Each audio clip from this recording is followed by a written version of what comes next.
This is Virginia Free and What Next Virginia with our bi-weekly guest, Amanda Iovino with WPA Intel out of Washington, D.C., a prominent polling firm and modeling firm in Washington. And she's going to run us through a quick slide deck, and we're going to explore the 5th Congressional District. What is a poll and how do they work? And then also, where are Trump and Biden with seniors as we head into the summer season? So if you can, without any further ado, Amanda, quickly introduce yourself and let's jump into the slide deck. Here we go. Okay, you can see the screen? We're good? Yep. All right, so wanted to try to show you all as many Virginia-focused polls as we can during these. In the last couple of weeks, the only one that was really released was this PPP poll in Virginia's 5th Congressional District, which showed a pretty tight race. So looking back, just to kind of put this in perspective, Trump won this district 53-42 in 2016, and then Congressman Riggleman won it in 2018, 53-47 over his Democratic opponent. So this poll had 3 kind of key measures to show. The first is Trump approval. He's at 50% approve, 47 disapprove in the district.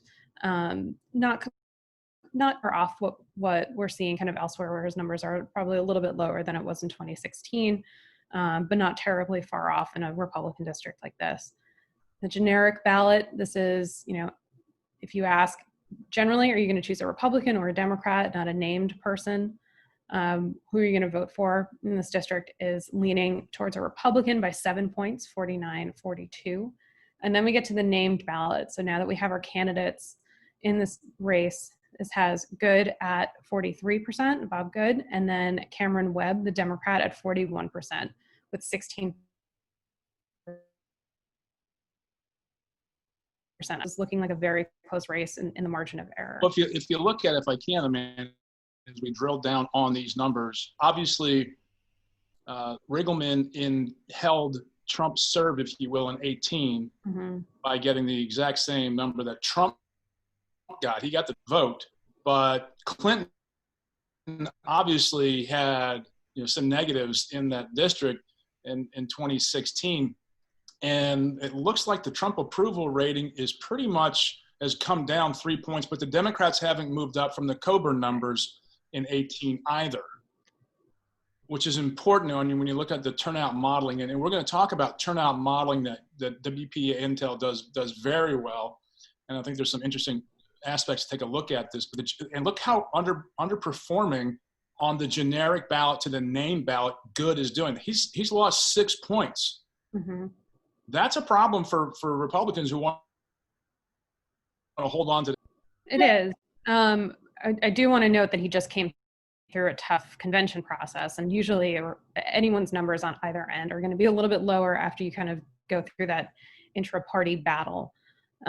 So the conventional wisdom on this race is that with Good instead of Riggleman on the ballot, it's going to be a little bit tighter. I think Cook Political Report had it as a lean Republican district instead of a likely Republican district, as it was back in April. But if I'm the Riggleman, the Good campaign, I'm a little bit concerned here. Yeah, because if you look in an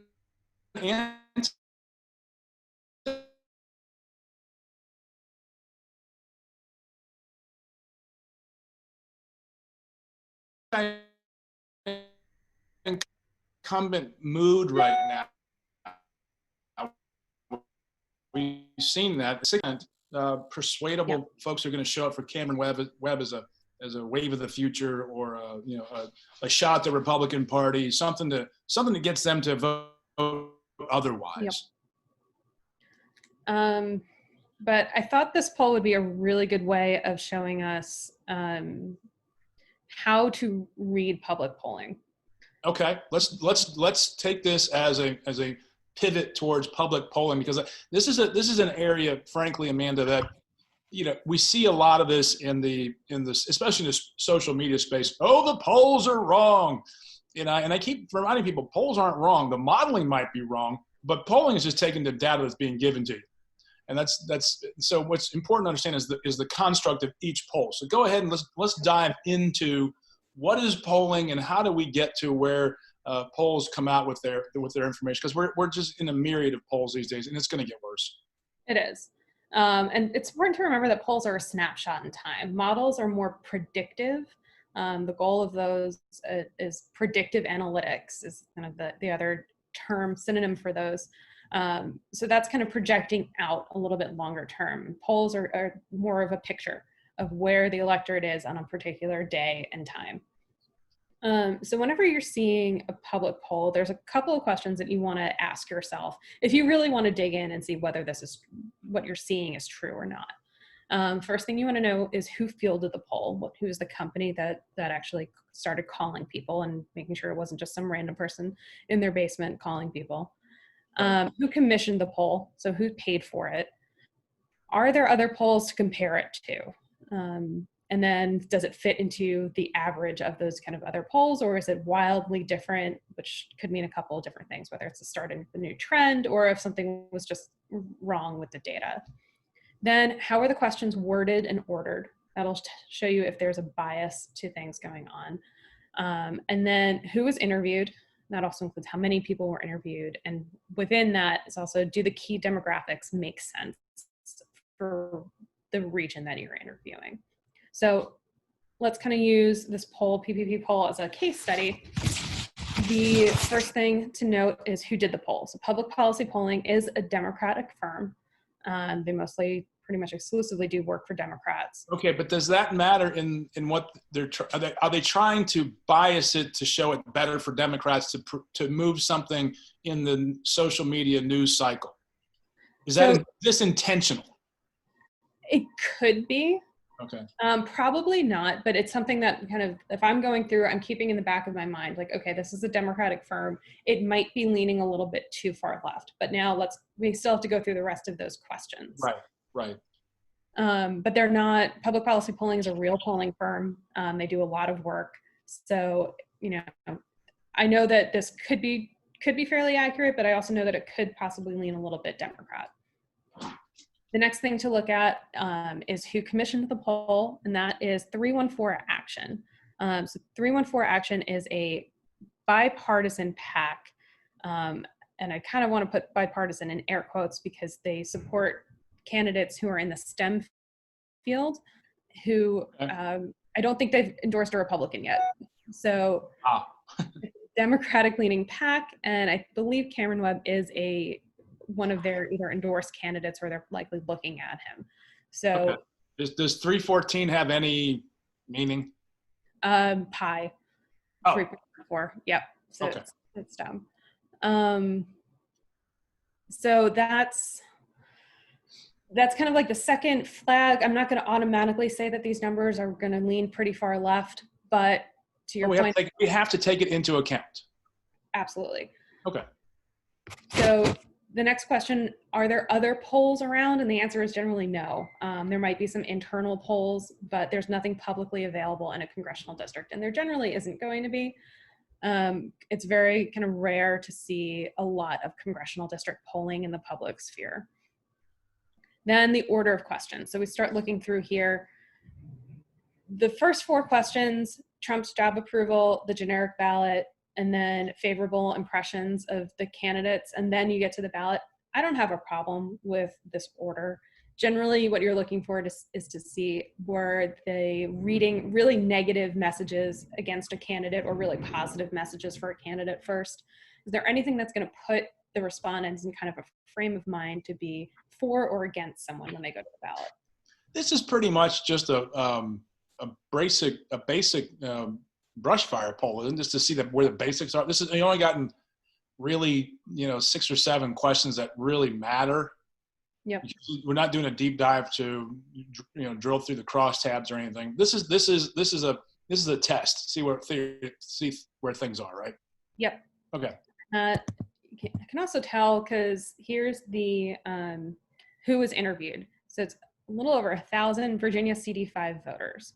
So the sample size is large. And the first thing that tells me in a congressional district is that this was probably an IVR poll.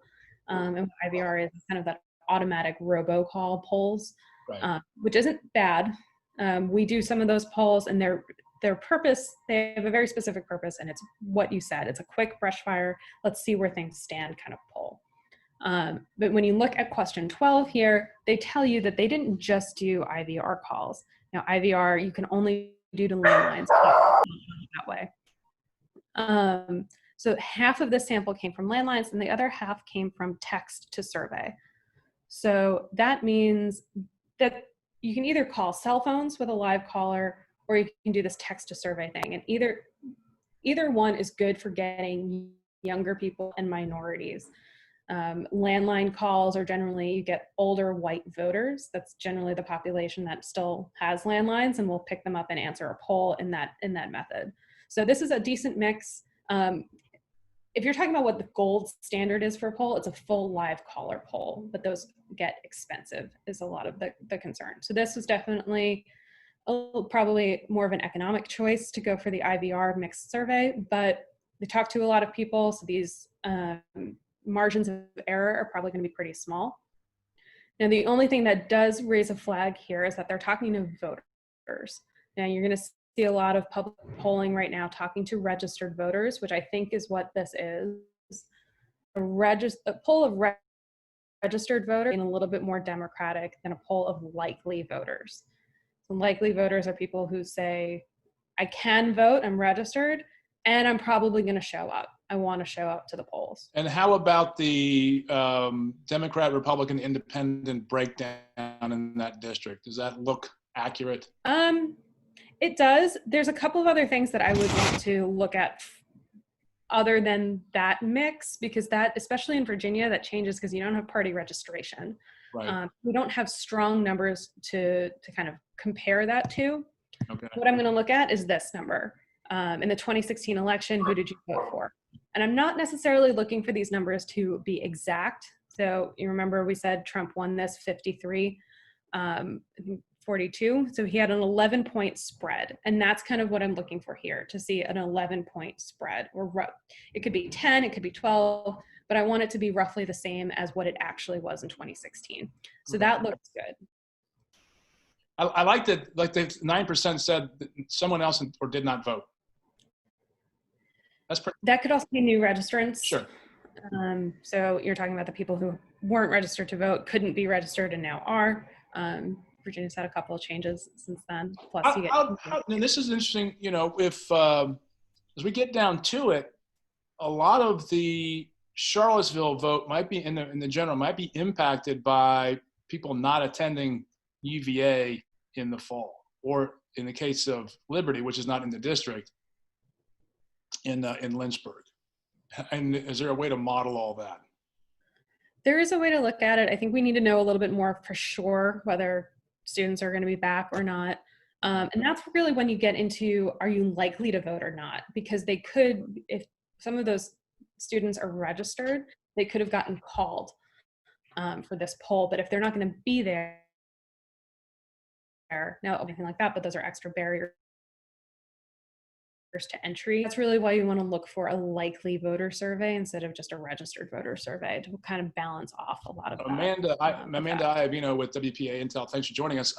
What has interested me from looking at all the polls that is sort of different, especially with the Trump era phenomenon, whatever you want to call it, movement, is that he has done better in polls that have all people, like a Gallup poll, which indicates to me that his messaging and his targeting is not at likely voters, because they know how those people are going to vote. He's going after the lower propensity voters. Is that something you're seeing as well, or am I just off base? I don't think you're off base. I think a lot of the times we talk about those low propensity voters as being much more likely Democrats, but there's some research to suggest that they're actually much more likely to be populists. Right. Which does lean into Trump's messaging. So when you see higher than average turnout, a lot of Democrats say, oh, that's going to be good.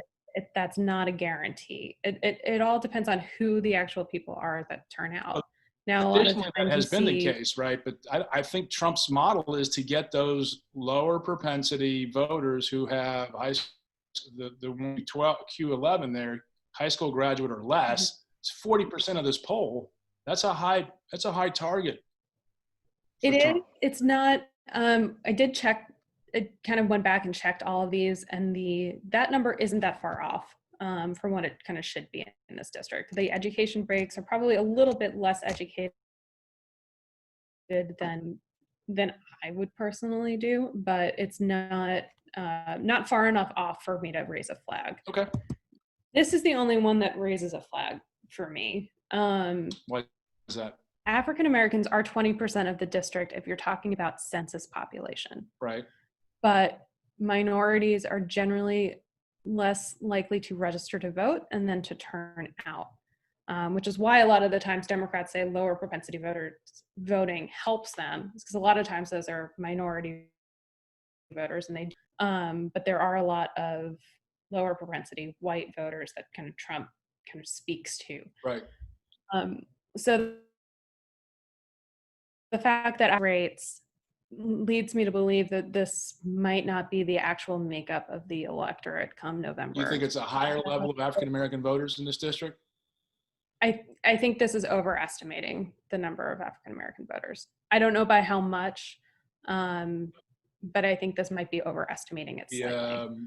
Some of the counties there had extraordinary performance for Dr. Cameron Webb, the Democratic nominee, an African American doctor with also a law degree from UVA. Mm-hmm. So that bears watching as far from a modeling standpoint as the turnout models for the African American vote, and I'm sure that's something that the Good campaign, if they qualify for the ballot, we'll know in a week's time whether that's the case or not. Yeah. So kind of my overall impression of this poll is it's probably fairly on target. Okay. I would peg Good at a couple points higher than what they have, based a lot on that African American number and who's doing the polling, and who paid for it. But generally, I think this poll, and it matches conventional wisdom that with Good as the nominee, this race is much tighter than it would be and had come through the convention. They have a fave at Good at basically 1-to-1. 50% don't know. They have one for Webb, do they? It looks like they do. Q3. Well, there it is. Q3. His fave to unfave is much better. It is, and again, because of the time and dates that this was taken, this was right after the convention. Sure. Some of Good's unfavorable numbers might be coming from other Republicans who just did not want him, but they might and probably will come home as we get closer to November. But that's got to be part of the concern for the Good campaign, is getting the disaffected Riggleman voters or independent-minded Republicans who didn't vote or are not likely primary voters either in this district, who are just going to go, you know what? I'm not voting for Trump, and I'm not voting for Good. Yeah, that's a problem. And when you total it all up, and that's what the polling is going to be in this district for Cameron Webb, is to find those people. Yep. So all right. Now just kind of move to national. These have been a couple of the headlines that we've seen the last couple of weeks. NBC, Trump has lost a senior advantage that could cost him in November. Fox News poll had Biden leading in Florida among seniors. And then New York Times, Trump faces mounting defections from a once loyal group, older white voters. And so wanted to first put this in perspective. So the polls that are in the darker, or the numbers that are in the darker colors, those are exit polls. And I pulled those. Okay. And then what's in the lighter color showing 2020 is this New York Times Siena College poll. It was done June 25th to 27th. Large number of registered voters, just kind of running through all of the questions that we're polling.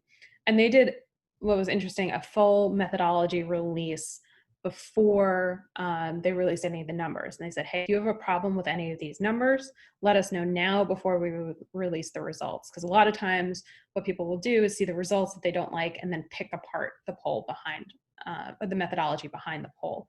So New York Times actually did it in reverse and said, here's the methodology. Tell us if you have a problem with it. So you can see Trump is losing among seniors, so 65 plus, by 2 points in this poll. It kind of matches what we're seeing in other polls.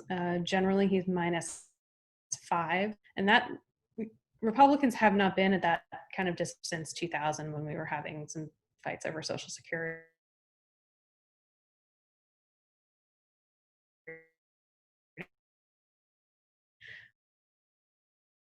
Kane won 53-45, Romney won them 56-44, and then Trump in 2016 won them 53-45. So this kind of reversal spells a lot of problems for the Trump campaign right now. It's something that they need to focus on.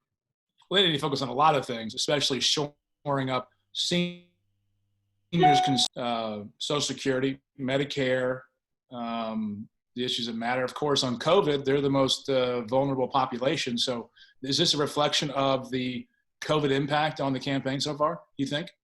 I think it could, that's one of the two reasons.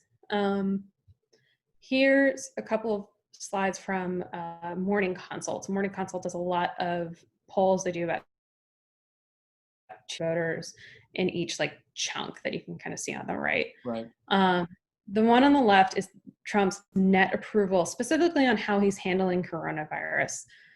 And this covers the beginning of March, or the middle of March to the middle of April.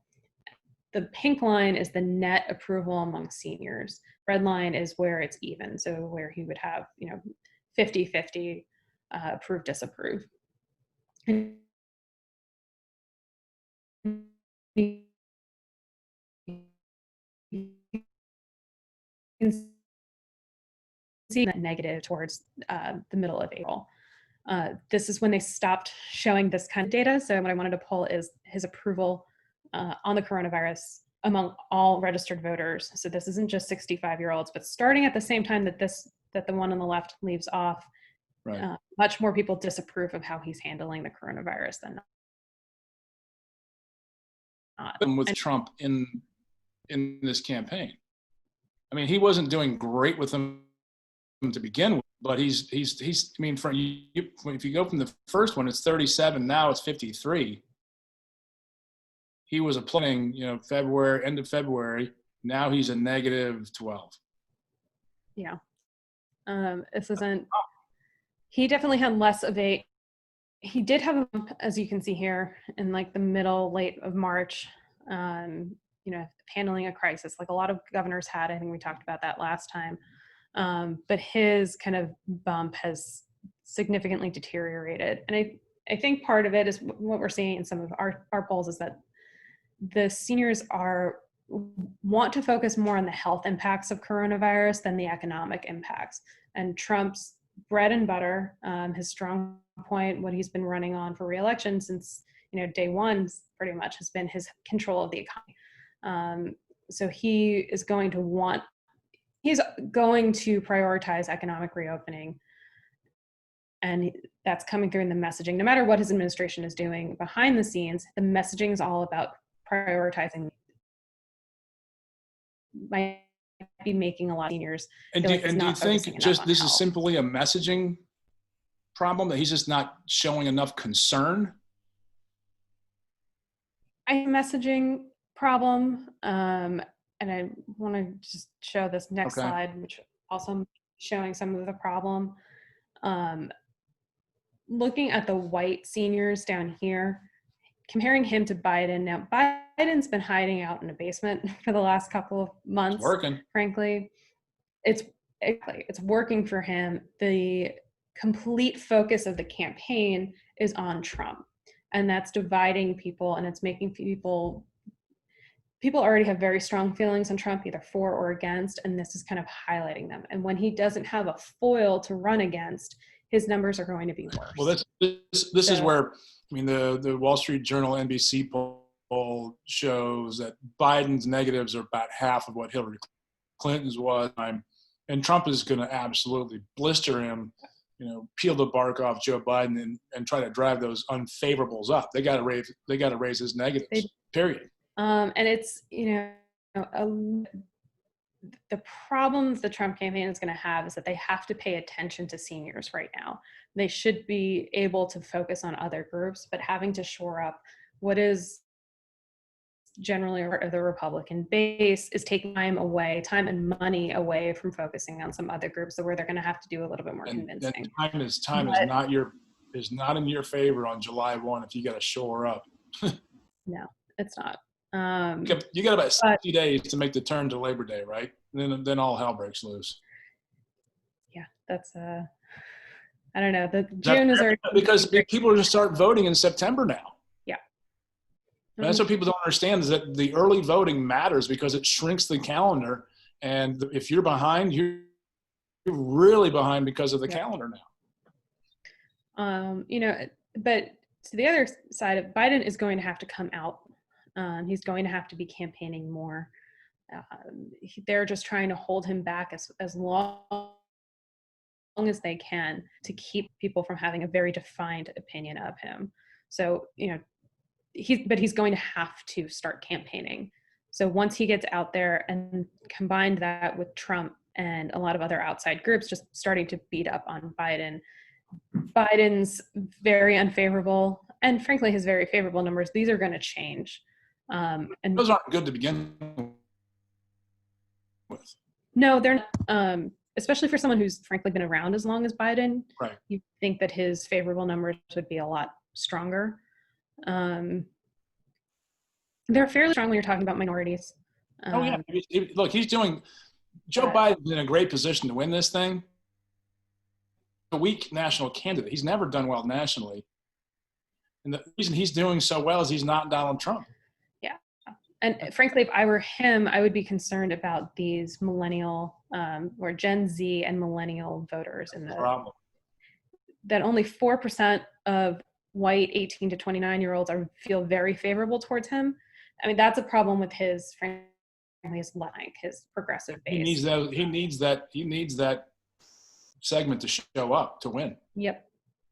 But I mean, it's going to be a question of, are they going to show up to be against Trump, or if they're going to show up to be for Biden, and that'll have coattail effects and the whole nine. So this is my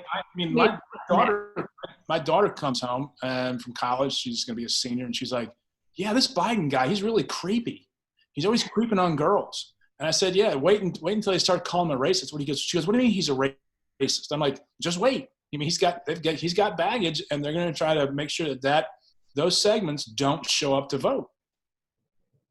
Because they might not like Trump, but they might not show up for Joe Biden. Right. Especially if they think he's going to win. And that's, that's the game. Clinton will argue that was part of her problem. There were other problems there, clearly. But that's, so I think just to pull us back to the trends that we were talking about, right. The fact is less defined among seniors, and especially white seniors, is something that the Trump campaign is going to have to focus on. So when Trump is running against essentially a generic Democrat or against anybody else, he's going to be looking worse than when he actually has an actual opponent up against him. Right. Well, let's be honest. At this stage of the game, if you look at the favorable, unfavorable, there's not a wrong impression of Joe Biden given how long he's been in the public domain. No, there's not. He's not well known. I think he's well known. He's just not well defined. It's a subtle. Okay. That's not subtle, is it? It's it's good for the Trump campaign that he's not well defined, because they have to define him to certain voters. Right. At a time when Biden's trying to set a narrative that he's going to be strong, he can be the president, and he'll be strong on this, that, and the other thing, and they're going to go, no, not really, and that's the game. So. Okay. That is all of the slides that I've put together. But okay. If you or anyone else here has any questions, I'm happy to talk through. We'll get those to you. If they don't, this is vacation land, and we'll put this out on YouTube and share it around on Facebook as it goes around. And the questions will start coming in as they get back from vacation and whatnot. But it's a great bit of information. What are you hearing from inside the polling bubble of Washington D.C.? What's give us some scoop. I think a lot of people are talking about these senior numbers, frankly, and it's why I wanted to show everyone it's going to be interesting, and Republicans are going to have to take a little bit of time to shore up their base. The other scoop is that we're going to have to start turning to, like I said, the difference between registered voters and likely voters is a very different makeup of polls, and we're going to have to be doing that earlier. We're going to have to make that switch earlier because of what you said of so many people having mail-in ballots and ballots going out earlier and earlier, and seeing what the impact will be with coronavirus. New York State, for example, this is their first attempt at absentee voting, and they're starting early voting for the first time ever this year. That was already planned, but now with the virus, what changes are they going to make? What further changes are going to come? And then how do campaigns react to that? So hopefully everyone switches over to likely voters a little bit sooner. Whenever you're talking about more internal strategic polls, that's who you look at when campaigns do polls. Generally, you're talking about likely voters, just to kind of get that strategic edge over what you see. What are your polls showing at WPA Intel as far as the enthusiasm levels of certain blocks within the electorate? I mean, are people, because look, this is a difficult time. Are people turning this off? Are they engaged? I think people are fairly engaged. Like you said, the last couple of weeks are kind of vacation land, but if you think about it, the last couple of months, everyone's been focused on the news. And generally when they're focused on the news, they're going to be more engaged on what they're seeing, but also in politics. So I think you actually have a fairly hyper-aware electorate right now, whereas you don't usually at this time of the year and in other normal, quote unquote, normal cycles. Right. Any tidbits of modeling in there any questions that you're asking to do some fun cross-tabbing and algorithmizing, whatever the word is? Kind of, we're really just looking at the ballot and general enthusiasm. We're kind of doing a mix of, are you likely to vote, and then how enthusiastic are you to vote? Everyone's just trying to figure out now what the questions are going to be to measure enthusiasm and to track it into the fall. This is kind of the time you figure out what the right mix is for that cycle, because it changes every cycle. Democrats are really excited about expanding the map back to where they hoped to have gotten it with Hillary Clinton, namely Arizona, Texas, and Georgia. Is that likely given the bad Trump numbers? I mean, it's for Trump to have to spend time and money in Texas and Georgia and Arizona would be a disaster for the campaign. But if they can shore that up in the beginning of the summer and not have to spend time there in the fall, so they can focus on Wisconsin, Michigan, Pennsylvania, Ohio, North Carolina, is that going to get back to a reset once the coronavirus is more out of our minds and less impactful? I think so. I think, like I was kind of saying, I think the Trump numbers are probably at a low point because there's not a foil for him right now, with Biden kind of hiding out. Once we start talking about Biden's history with women, once we start talking about his crime bill, and a lot more of his history and then his positions, frankly, and as the Democratic base is pulling him further and further to the left, so that he can drive up that enthusiasm with them, I think it'll be a more successful foil for the president. And some of the states that right now don't look fantastic or don't look where we would normally expect them to look are going to start coming back to where they should be normally. Well, here's what I think the calendar is going to. When's the Democratic nomination? I mean, the convention, end of July? Yes. So here's what's going to happen. They're going to hide Biden as long as they can, and then maybe bring him out of the cave for about a week, and then they're going to announce the VP pick. And that'll give them 3 weeks of cover, maybe 4 weeks of cover before the Republicans have their convention. And then you're already at, basically Labor Day. So the prevent defense for the Democrats, I think, is going to play very well for them and smartly as they get to Labor Day. I mean, if you're running their campaigns, you do the same thing, right? You're trying to run out the clock and condense the opportunities for Joe Biden to be up there and getting, bad hits, showing his mental decline, especially when they're trying to get as many votes already tabulated before the debates are even had. And that's got to be the game plan. I mean, you want to keep it, if I were them, I'd want to keep Biden as close to a generic Democrat or a generic candidate as I can for as long as I can. Absolutely.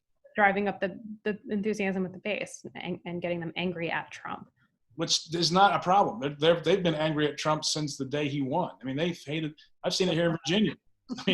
I kept saying, you know, a ham sandwich would have won here in somebody's House and Senate races in Virginia. It's not far off. I mean, we had people who were family members of sitting members of the House of Delegates tell their family member, we're not voting you because of Donald Trump.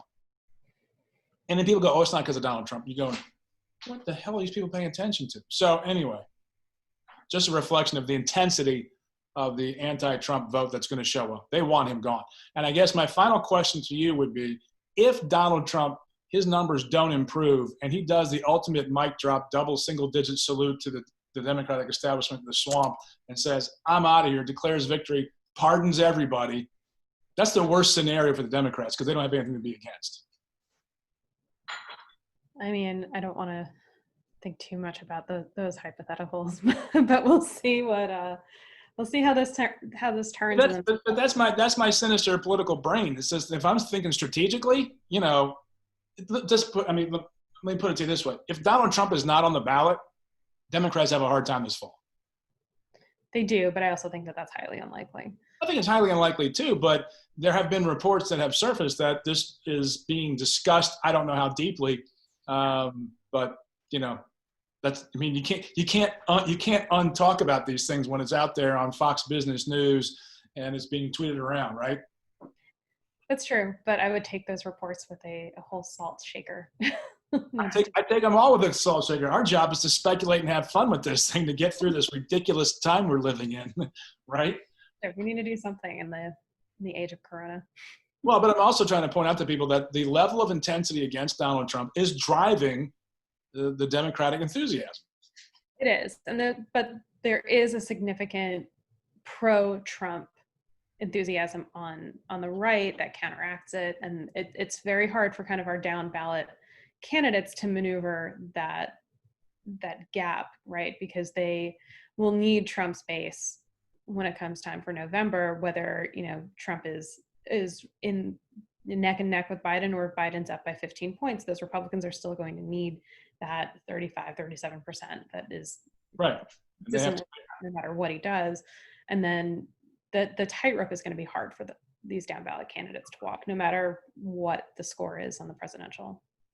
Yeah, and they really can't walk it. They have to the gamble they have to take, especially after the primaries are over, the nomination phase is over, is to say, I have to rely on the Trump people showing up and voting for me too, but I have to go for other votes, and I can't be Trump part two.